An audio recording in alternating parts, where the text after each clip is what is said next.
When the son of Kunti, Arjun, saw all these different grades of friends and relatives, he became overwhelmed with compassion and spoke thus.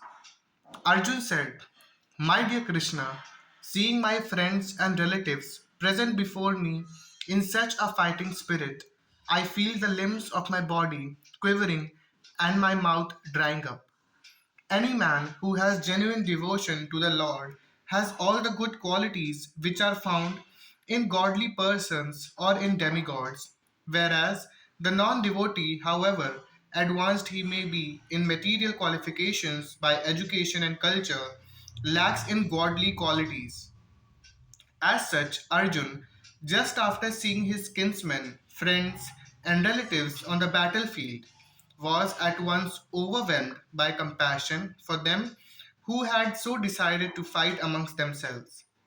As far as his soldiers were concerned, he was sympathetic from the beginning, but he felt compassion even for the soldiers of the opposite party, foreseeing their imminent death.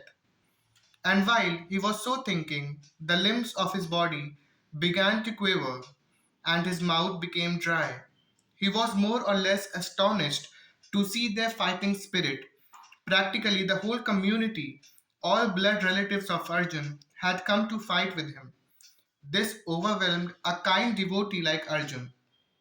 Although it is not mentioned here, still one can easily imagine that not only were Arjun's bodily limbs quivering and his mouth drying up, but he was also crying out of compassion.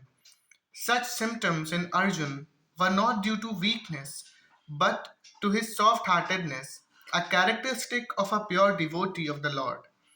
It is said, therefore, one who has unflinching devotion for the personality of Godhead has all the good qualities of the demigods, but one who is not a devotee of the Lord has only material qualifications that are of little value.